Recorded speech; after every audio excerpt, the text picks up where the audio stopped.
I'm Christoph von Tomme, and welcome to the API Resilience Podcast. If you've ever wondered what it really is we do when we do APIs, and if you've wondered how APIs change organizations, our communities, and our society, look no further. This is the podcast you've been searching for. Welcome to the API Resilience Podcast. Today we've got two guests from Innopay. We've got Thorben Peter, who's a consultant at Innopay with a focus on payments and open banking, where he's been involved in a couple of projects. And he'll talk maybe a little bit about that in a moment, and about the open banking monitor, which is the core topic of this recording. And we've got Jorgos Tsovilis, who's a consultant at Innopay with a strong focus on technology and innovation, and who specializes in PSD2 and open banking and advanced analytics and cybersecurity. And Jorgos told just before we started recording that he's been there in the open banking monitor pretty much from the beginning, as far as or almost the beginning. But he'll tell more about that in a second. So I'd like to welcome both of you, Jorgos and Thorben. Thank you very much for joining us on the API Resilience Podcast. And very, very much looking forward to this discussion today. Yeah, thank you for inviting us. Also looking forward. Likewise, thank you for having us. I've been seeing Innopay popping up all over the place for quite a few years now in the API space. And so I know a little bit about it, but just to make sure that everybody in the audience really understands what Innopay is and what you're doing exactly, could you tell maybe a little bit more about Innopay and what you do and how you're connected to the API space? Yep. So looking at Innopay, we're a consulting company based in the Netherlands and in Frankfurt. And we do consulting work basically around the world, but we have a strong focus in the EU. And we're a niche consulting, so we focus mainly on a few topics, and those are the broader topics that we see around Innopay.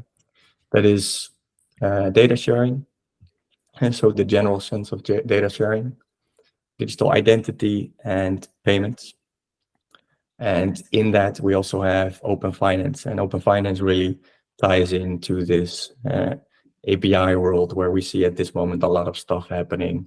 Where a lot of companies are basically realizing that you can get a lot of additional value by opening up and by not limiting how you serve your customers through your own platforms, but by setting up all these API connections.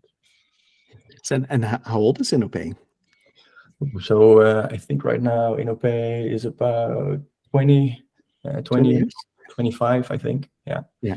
And how big is the team? So you're spread, like you work globally with two centers of gravity? Yeah. So we have two offices. Biggest office is here in Amsterdam, and in total we are nearing 60, I think, with indeed some colleagues that are also based in the Frankfurt office.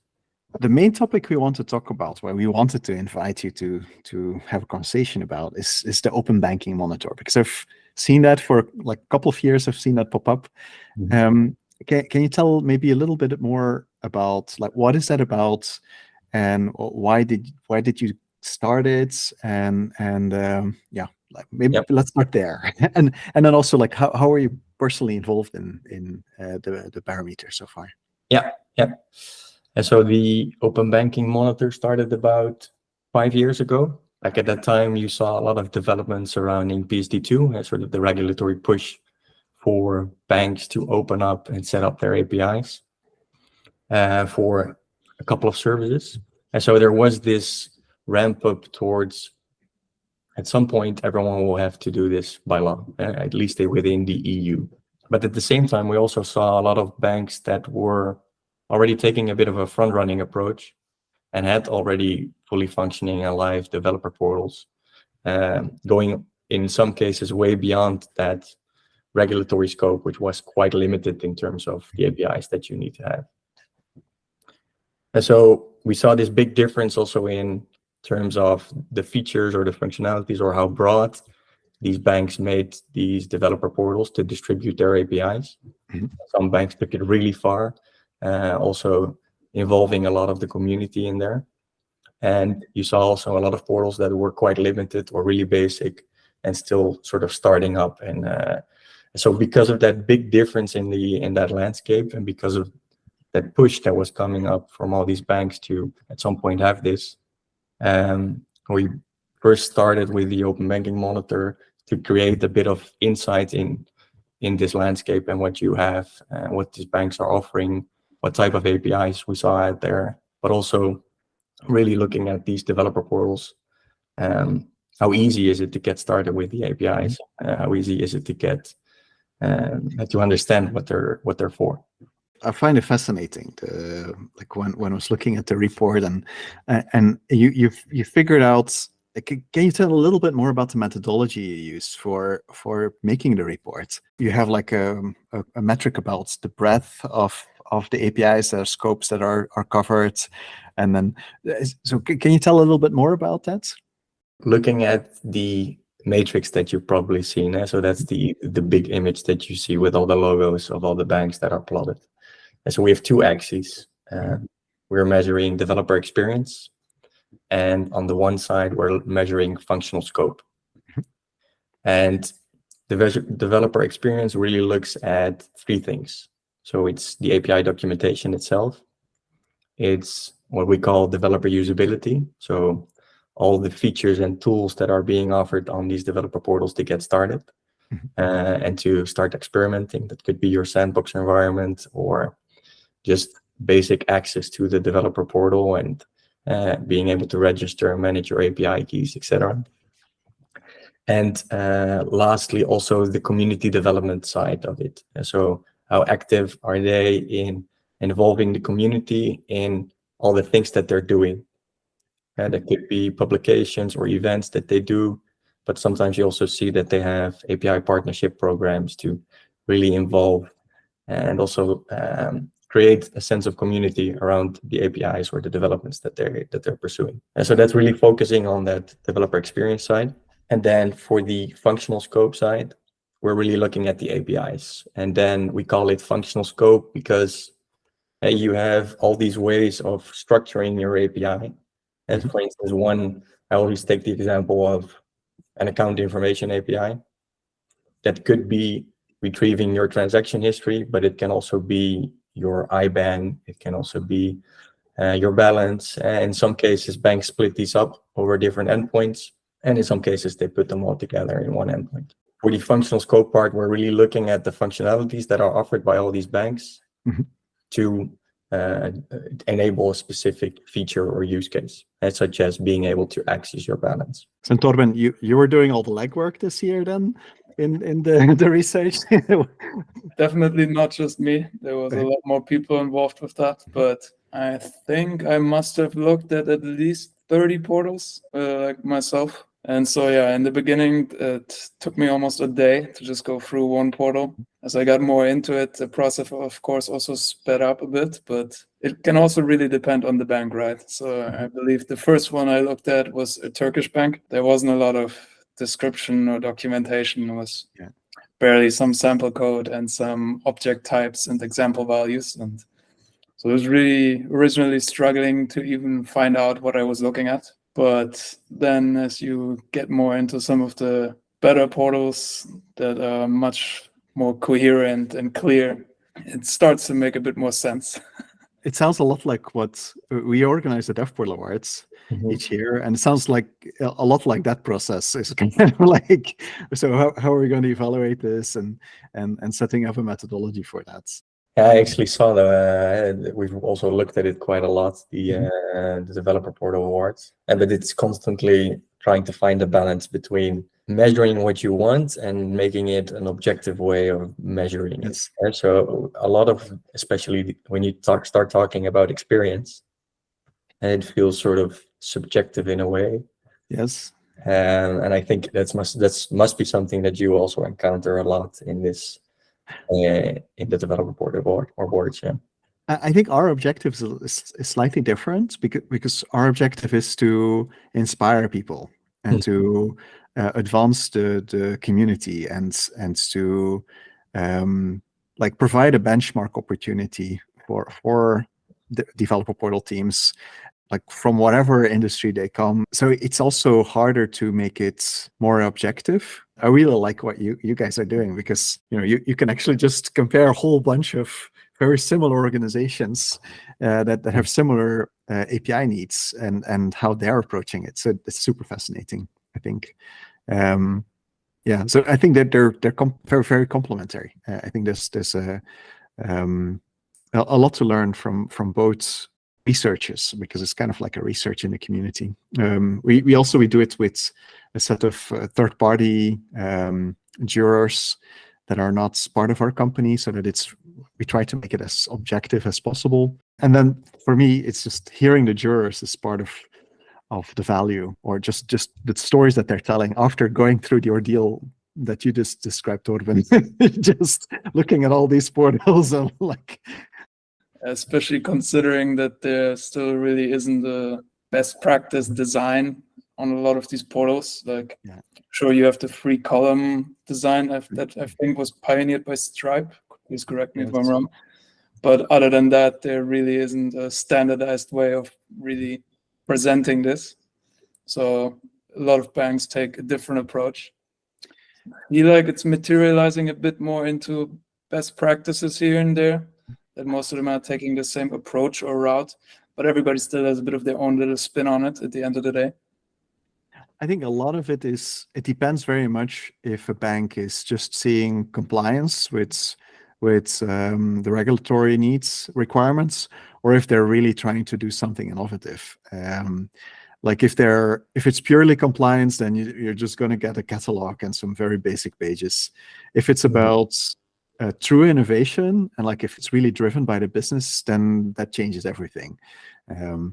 We see that also. We have a couple of customers that it's more like, we just need to get this thing done. It's just, we don't get the fines. And then there's others that are like, okay, we need to have a business here, and makes a huge difference. In the monitor, you have this map thing where but that's what everybody wants to know, right? How do I measure up? Like, where am I positioned but it's not the magic quadrants, but the portal quadrants, or the API quadrants, or whatever you would call it. And we also notice it sort of from requests from banks. Sort of, how do I get to this top part? Of course. So how long does it take you to create that report?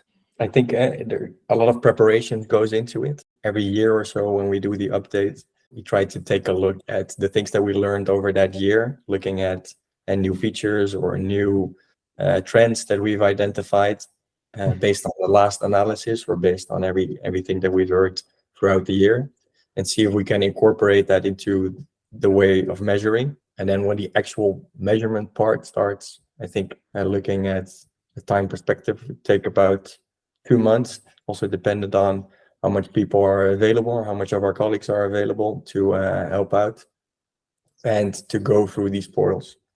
And at the same time, you also want to spread it out a bit, because after staring at these days in, days out, then it all starts to look the same, or stuff like that. But I would say we're doing roughly 2 months. But as we go, we constantly growing as well, right? And more banks are starting to offer more and more developer portals. So we're also constantly trying to find some sort of balance there between creating an initial view in this and having enough depth to really see some interesting insights. Open banking is growing, and like we're talking with some people in Canada that this is now also coming there. There's a couple of other regions where open banking initiatives are now happening. Mexico. I think in Asia there was also some. That's indeed also something that we are right now discussing. So till when do we keep growing this, and where do we want to focus on? Maybe you can make like one per region or something, Yep. and then have a website with all the banks in one. Because for the upcoming report, we're also going to do a few deep dives, diving into specific markets, and you can really show some of the differences there. You can already see that in the sneak peek, I think, sort of some of the different flavors between the EU, for instance, and the US. You see some really different approaches there. That's a really nice segue to my next question, which is like, what are the big changes you've seen in the sector? Do you see like big changes? Well, like you were talking about a couple of developer experience improvements that are spreading, but are there like really fundamental changes that you've seen? I personally don't have that much to compare to, but judging by, since you kind of take the previous update as a benchmark and then go from there, I would say it's more of an evolution than it is a revolution. So just going more into depth with what is already there. So it's not like there's this groundbreaking new sector or like functionality that gets added. It's more, you go more in depth and you get better at what you already started doing. So that can be, for example, along the payment APIs, that you now have a lot of different cross-border functionalities. You see a lot more in regards to instant payments popping up, especially more and more countries are also getting deeper into that from a regulatory point of view. Like the EU is now with the SEPA scheme. Yeah. And then also bulk payments, standing orders, so that you can set reoccurring payments. So it's really just that there's much more depth in the existing offering, and banks are just overall getting better at providing those. The depth and breadth of the offering is the key change that's happening. We've seen companies that are like, well, really doing this flip from compliance to ambitious. Do you see that's happening more and more, or are those separate portals? I know some clients that are keeping their open banking portal, the PSD2 portal, is a separate thing from their main API portal. Do you see trends in there, or what was it like? Just get PSD2 done, check, we're done with this, and just maintain this thing, or do you see people, or is the majority really evolving those open banking portals? Yeah, it's like you say, right? So you see different flavors that are out there, right? So in some cases, it's like you mentioned, it is a separate PSD2 portal and a separate, let's say, premium API portal, or that's what a lot of banks call it, at least. Going beyond the regulatory scope, there are also, it's a bit of a different way of connecting there. It's not your typical certificate that you need as a licensed third party, but anyone that has interest can connect, and there's a different way of connecting there. So in some cases, it also makes sense to split them up. But it's a design choice in the end, right? You can also keep this all together.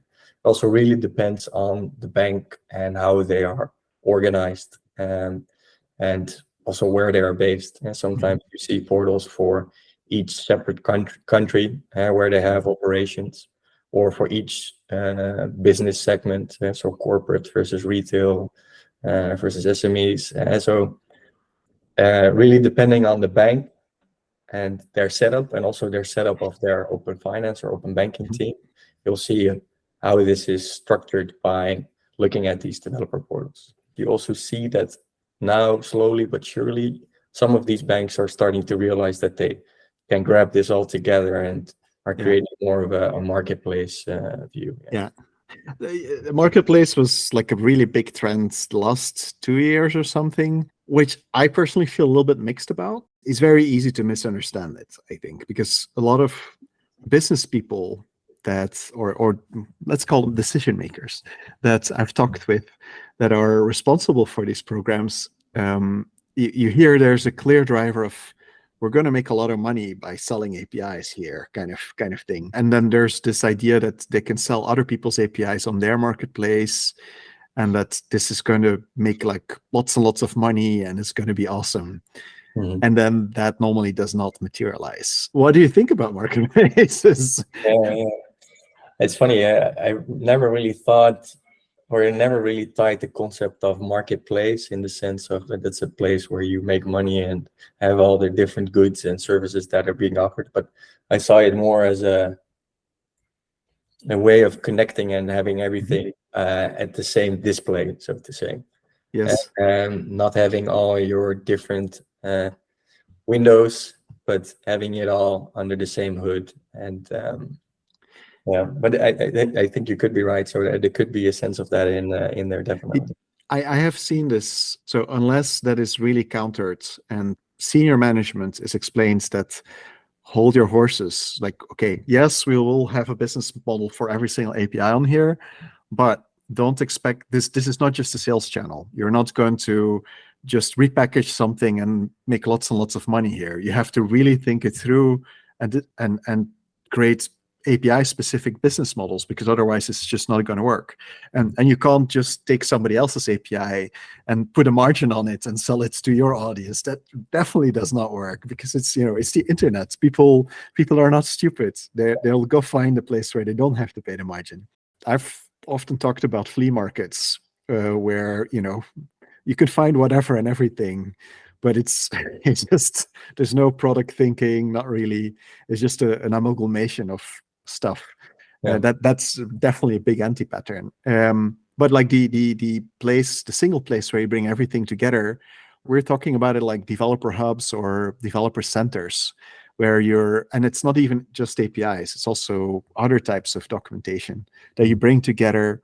Like how can you build automation, and how can you build experiences on top of our software offering and the interfaces that we're offering? That is, I think, a better pattern that hopefully can help set the expectations right, because it's very, very dangerous expectation, I think. Yeah.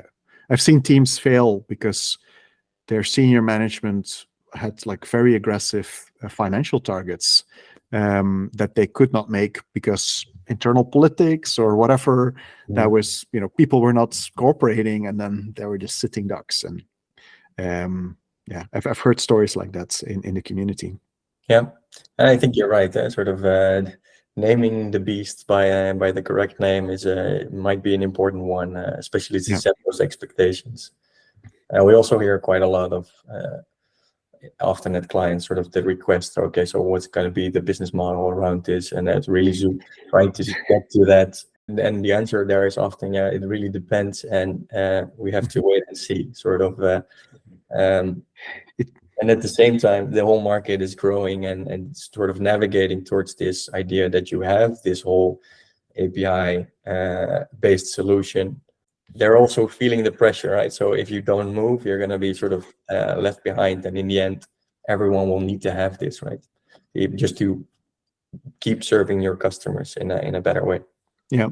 It's also partially branding story, because if you get the brand of this, if you're anyhow savvy, don't go to this bank. Once that starts sticking, that's not good. You've been comparing between US and the EU markets. What are the differences that you're seeing between the two? This may be one for you, Thorben. Yeah, I think that's actually quite interesting, because the approaches just started out completely different, right? Yes. In the EU, that is something that's been pushed for by the regulator, while in the US it's completely industry driven. So at one point the light bulb just went on, and there's actually value that we can provide to our customers here. But the interesting element of that is that we really see that the US so far has more been focusing on, okay, which use cases can I serve? Which functionalities can I provide? While in the EU, the approach seems to more have been, okay, we put out the functionalities that we have to, then let's make sure we package them nicely. So that's kind of why we have the EU portals more higher up on the developer experience side. And the US banks on average seem to perform a bit better from the functional scope point of view. Huh. So the US ones then are better in developer success, hopefully, or at least there's some business success that's being driven there, potentially. The big thing that I have seen is in how these portals are being built. So I have the impression that in the US, there's much more of we start from scratch. We got a whole bunch of developers on board, and we're going to build something very unique. Or not everyone, but I've seen more of that there. And in Europe, it's more of okay, let's be careful. Let's use a solution. Is that also something you have seen?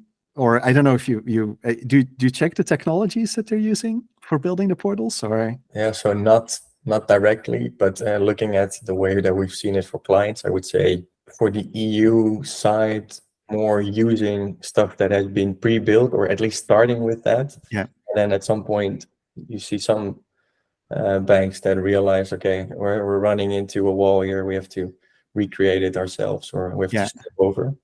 Yeah, that's some of the examples that I've seen. For the US, can't name anything specific there. For people that are in the audience, they probably know that we built developer portals using open source Drupal CMS.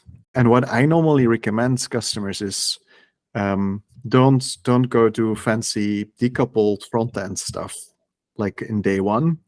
Like launch as fast as possible with the core capabilities so that you can start learning and can start putting out documentation, because that's ultimately how you're going to make a better developer experience, is by improving the documentation and so on and so on. It's not so much about the features as it is. Features are important, but the most important is your documentation, the quality of your documentation, and what you've put out there, and then once this is really rolling and you see serious business coming out, then you can like develop further and go on. And I've seen in the US market, I've seen more kind of like big bets where they'll go in with a huge budget to try to build the best possible unique experience. Fascinating, interesting, obviously. I personally, normally with customers, I recommend focus on the content. This is also how we sell, obviously, is we say, let us do the technology, you focus on the business. Yeah. And because then you can, with a smaller headcount, you can get more learning done. Yeah. But I don't know, is that the same you're seeing, or? It also feels like you're trying to recreate the wheel then, if you're constantly starting from scratch. Yes. As I think it definitely makes sense to get started using some of the tools that might be already close to your in-house solutions, and to see if you can get something up and running. Yeah. And then from there you can sort of grow it out and also see what makes sense for your specific goals. Thorben, you were talking a little bit about community also. So this is a question I get a lot from customers, is we want a community. And then normally I'm like, okay, so do you have a community manager? And the answer always is no, we don't. And then I say, you don't want a community. But when you said community, you did not mean that kind of community, right? You don't mean like a forum or something like that. You more meant how are people engaging with community. Is that correct? Yeah, so we look at community development really as a differentiator that banks can have over others to really facilitate adoption and in the long term ultimately drive innovation. And that's not just having a community manager, as you said, but constantly engaging your community, really listening to them, wanting their feedback, trying to see what are current pain points, what are functionalities that maybe aren't in the market, but are something that we can provide. And so this collective innovation approach is kind of what is behind all of that. That can be through hackathons or other events where you just get everybody together, just pool some thoughts, or simple things like feedback sites on your portal where it's like, cool that you have this API, but maybe if you would make this alteration, it would be that much better. So really, this approach to listening to the developer and treating them as the core customer, which is something that I also heard several times at the API the Docs event. So that's really the thought process behind this. So it's more a metric or like a gauging of developer relations activities than it is about, do you have a forum? Because I've heard analysts in evaluating dev portals, I've heard them sometimes just ask like, does your product have a forum? I'm like, it's the wrong question, because forum, an unmaintained forum is bad for your business. It's not going to help you. There's no free magical support from your community that's going to like give you free support because they all love you so much. That just does not happen. Sometimes people come in asking for that kind of stuff. And there it really depends on the also on the bank and what they're trying to achieve, right? And also at the type of customer that they are trying to serve through their APIs. Yeah. And so for looking on the more corporate side, it would by no means be smart to have there a really sort of open forum where everyone can interact and do whatever. But in some cases, you also see banks which provide APIs, for instance, for you and me to operate our own banking accounts. And there really you see some value of the forum where people are constantly interacting and showing what they've built and utilizing each other's source code to basically build new additions and so on. And so it really depends on the type of API offering. Yeah. One of the objects of your of your parameter was APN AMRO, and it really jumped out for me because I know that portal really well, and they were standing out in 2 dimensions. Can you tell maybe a little bit more about what those dimensions were and why they stood out in those dimensions?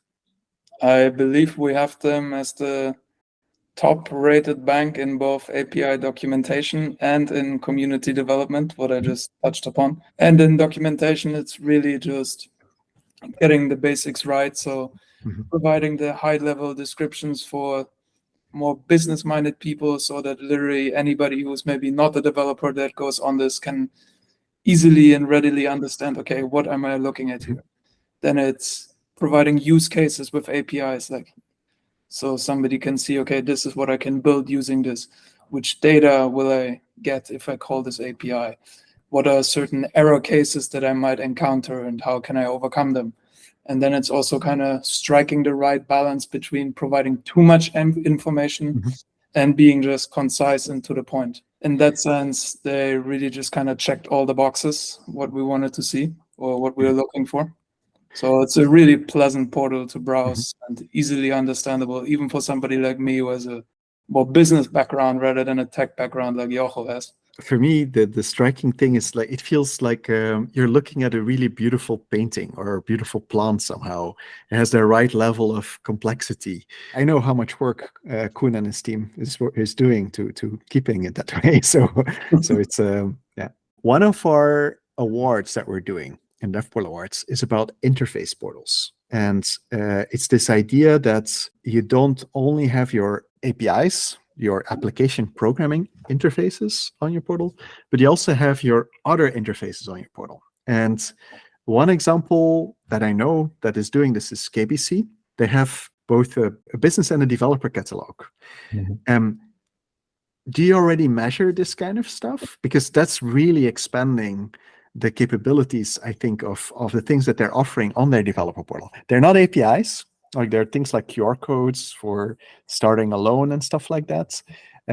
I personally think it's super fascinating, and I think it makes all. I've been talking a lot about this because I believe that too often when a business wants to build a connection or an experience, they're forced to use APIs and to start from scratch.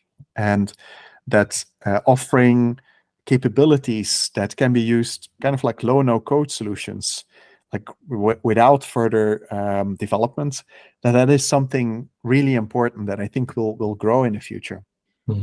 Is this something you're already tracking or maybe a new addition to the monitor? And I think in some case, if I understand correctly, that is really looking at some of the, would you like to call them widgets, and that you can add to make it more tangible, more visible on what you can achieve using the APIs, or can it also be completely separate from the APIs? The KBC is a Belgian bank. They have a bicycle loan QR code. Yeah. So if you have a bicycle shop, you can like print this thing, hang it in your shop, or print it onto a brochure. You can help your customers start a digital journey that helps them to buy this electronic, more expensive bicycles. And they've got a couple of other tools like that. Yeah, those are digital journeys that's you don't need to do any development work. You just print it out. Yeah. Okay, and then you can just link that QR code on whatever page, and then you automatically get a bicycle loan or something like that.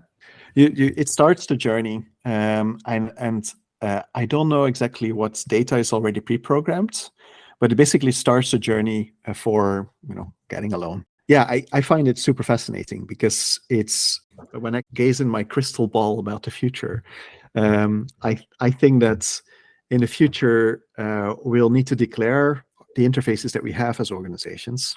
Like especially, this is one of my takes about what's going to happen with AI, is that just the volume of conversations that we're going to get is just going to become so astronomical that to protect your business, you'll need to deliberately declare what interfaces people can interact through with your business. And you already see this in organizations that they've kind of like constrained how you can get support. Normally we don't really like that, but but it makes business sense. And I think this is going to happen more and more. This is a very special use case because these are business-driven widgets. But the question is, like, did you? It sounds like this is maybe something new for next year. Yeah, so, especially along this sensor, I think we've seen the widgets and also at KBC what they offer, but we haven't really put a name to it yet, or haven't also really identified whether it sort of fits within the same space or if it's a different animal. It's that question: is embedded banking part of the same thing? Because like you have the open banking piece, but the developer portal can have both embedded banking and open banking in one single place. And that comes back to what you said earlier, that banks starts to bring it back together because they're realizing that these are all developer experiences. And if you make a strict distinction, you risk some people starting building an integration, spending a lot of money, where it could have just been an app, or maybe choosing another bank because they couldn't find the thing that solved their need. So lowering this barrier of integrating different solutions in whatever channel, and helping people find the right abstraction layer.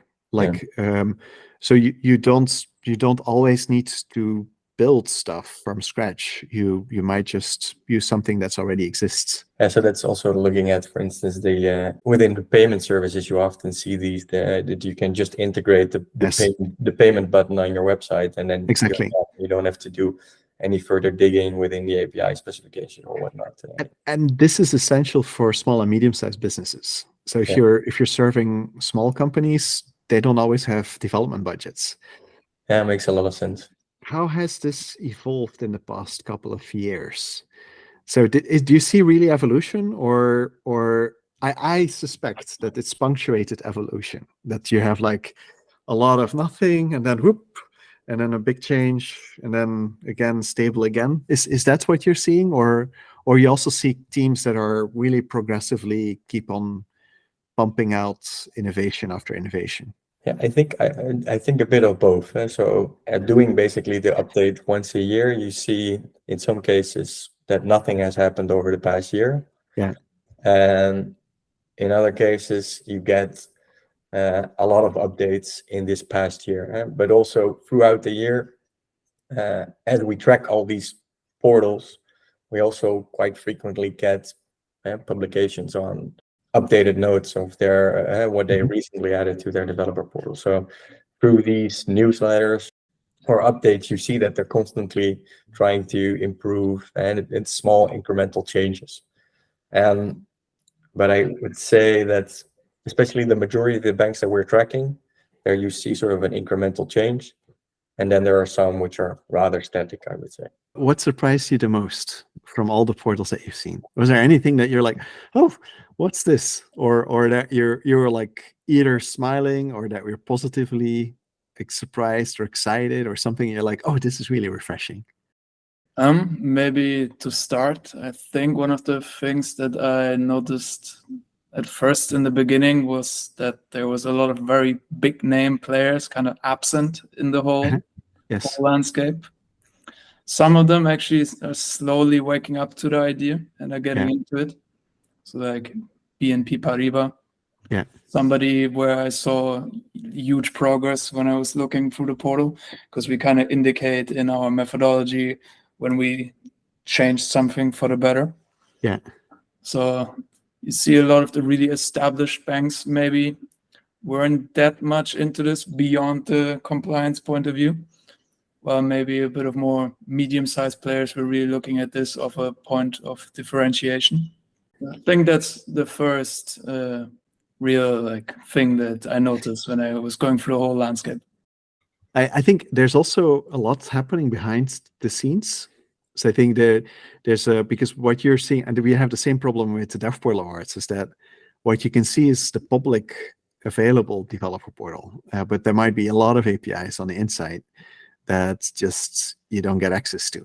I think there was also a really interesting discussion from the Docs event where you had the banks that were there talking about the fact how building the internal portal first really helped them translate the positive experience to the external portal then in the next kind of development phase as well. So it was really interesting to listen to that journey that they were going through and how much of an impact that can really have on then ultimately what you produce or what you show to the outside. Were there other key takeaways you had from the event that you were like, this is interesting for you specifically? I found the time to first dopamine a really interesting metric, because I'm somebody who also has a bit of a video game past, right? So just we're all kind of the same. We want a bit of something to play around with, a feeling of satisfaction rather early, just something that keeps you going. So I've never really looked at it from that point of view, so that I found a really fun and interesting insight. And then the whole emphasis that was just put on the importance of documentation. So it is one of our core pillars, but maybe we should even give this a bit more weight than we already do. And that's also I think the most difficult part to in the end measure, right? I think an important topic on our minds is sort of see, for some use cases, for instance, it could be payments, that we really check how easy is it to integrate this using the documentation, and does it really align? And in some cases it's difficult to test that, because ideally you would like to test that within sort of the production environment, but that's also of course more closed off, and the sandbox environment often in many cases does not really fit with, or does not sort of relate to the actual production environment. So do you check how easy it is to go from sandbox to production?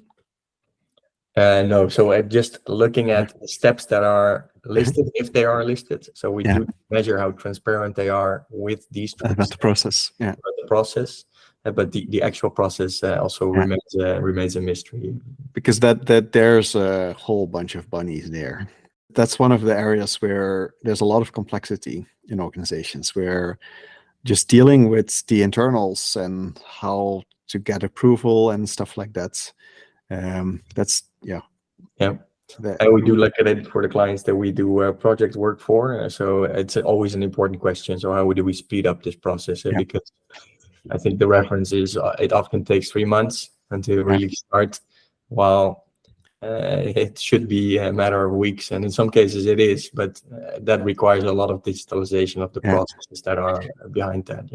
So we've built several of these for customers to accelerate that. And there's some low hanging fruit, just capturing information, and then there's also possibilities for further automation. But you really need to involve all these different sides of the business to get this up to speed and to make it a less manual process. And it's different for different types of APIs. Well, API Health is also a really nice solution for that. So have a look at it.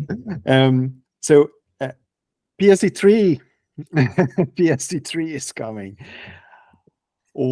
What's in your crystal ball? What are we looking at? What's going to change? Another talking point that I often check with people about is that I believe that API design is commoditizing, or how you implement certain capabilities that will become more and more standard. I think is this what is happening with PSD3 already? Is it becoming like you need to have these endpoints, they have to be named this way, and so on and so on, or what do you think is going to happen? I think I'm kind of just expecting more of the same, along the lines that it wasn't broken, so why massively fix it? Okay. Because I heard some people talk about that depending on the region, there's more standardization in API design. Like in Germany, there's a lot more standardization, I've heard. Just looking at the way technology always evolves, just wordly mapping API space and kind of predicting how it's going to evolve. I think that's the way that we're doing certain types of API calls in certain industries will become more and more standardized, because it doesn't make sense to have, or you can try to differentiate on your API design. That worked with the aggregator, like the startups, like the API aggregator startups and the API darlings, like the Twilios and the Stripes and so on. Yep. But that is not what banks need to do, I think. And I think that commoditizing API design actually is a really valuable thing that's going to happen. Probably you'll see more, maybe standardization bodies also in API design there. I've seen it's happening already in the telco industry, in the logistics industry. I've seen examples. So I suspect PSD2 didn't really do that. So everybody was still implementing things however they wanted. But maybe PSD3, I don't know, or maybe PSD4, who knows? Yeah. That's right. I agree. So I think we will see this trend of indeed more standardization, but I wonder if it's already with PSD3. And looking at the things that I've seen from PSD3 right now, I'd say it's still small improvements on some of the stuff that PSD2 already introduced, but still also a lot of still vagueness with regards to how strict the API specifications will be. Yeah. I think it's also still early, seeing as we still have to see what type of API solution comes out on top, and that is basically the best way of working, and then everyone will start moving towards that solution, I think. Well, what's your guess for that? I was talking about hypermedia APIs in the context of smart clients, which I think is fascinating. Hypermedia APIs have been there forever. It's RESTfest that Mike Amundsen has been doing, and with a couple of other people globally.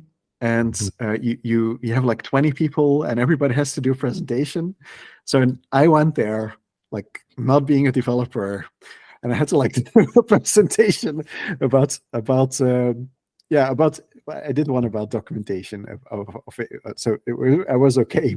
But that's really super cool community, and I feel that there's a chance, and we're going to record another resilience podcast about this topic. I think there's a chance that hypermedia could get a revival, because it's